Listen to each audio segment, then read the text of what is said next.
So like if you're price point, you'll see that like if you were to sell like your bowl of ramen outside of Tokyo, a lot of times it's like less than $10 here in Tokyo because just commerce is a lot bigger. It's a lot more expensive.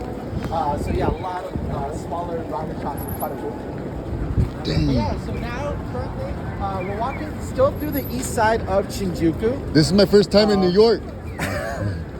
We're walking through, so this main area here is sort of like the downtown portion, and this is where the major shopping is done here in Shinjuku. So at the end of the street there, that's actually the train station. That's actually where we end the tour. So afterwards, feel free, walk along this road to get any shopping done. The sort of main places that people do most of the shopping, right across the street there with that big red dot on the top of the building, that is Isetan, which is a department store. Yeah. It's the oldest department store here in Shinjuku, but the second biggest department store franchise in all of Japan. But Isetan's great. They have all like your higher end brands. However, usually what I like to recommend is going through the basement floor, the B1 floor. That's essentially kind of like a sort of like a supermarket slash like prepared food section, but in the level of a department store. Yeah. So for instance, some of the things that you can find there is say like that Woodrow soy sauce that we tried at that first ramen shop. So like I mentioned, Woodrow soy sauce isn't super common anymore. And so it's kind of difficult to find it in like your local supermarket. However, if you go to like a department store, you'll easily find that. If you want some specialized, say like Japanese whiskeys and sakes, it's a great place to go.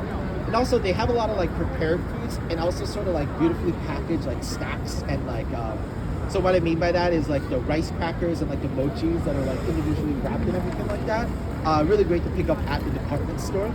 And right now, as it's the end of the year, a lot of people are buying those for sort of like the end of the year parties and stuff like that. So you might see a lot of like sort of seasonal things that might be of interest.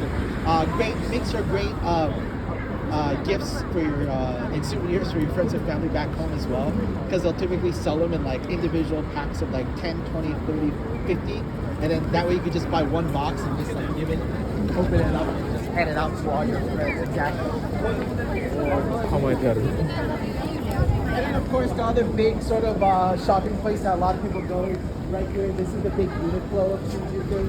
Yeah. This is like one of 4 Uniqlos at Shinjuku alone. But this is definitely the most spacious Uniqlo out of all the locations here in Shinjuku. So if you're specifically here and wanting to go and look at clothes at Uniqlo, definitely recommend checking this one out as opposed to all the other locations.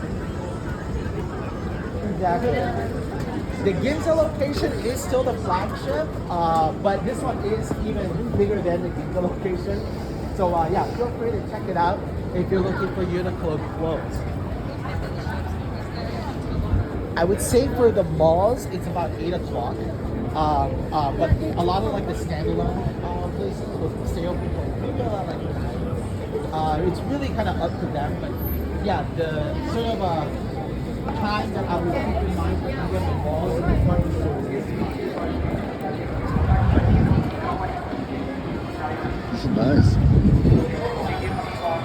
But yeah, during this sort of walking portion of the tour, I'll talk a little bit about both the history of ramen as well as the history of Shinjuku itself. So, obviously Shinjuku predates ramen, but I like to start around the same time because their growth kind of coincided. So starting off with like the birth of ramen essentially here in this country. Contrary to popular belief, ramen isn't actually originally a Japanese dish. It came via the Chinese migrant workers back in the late 1800s. Oh, really? And then we'll take a right through. Okay. Right here? Yeah. 沙龙巴斯1278日元，换算感购票。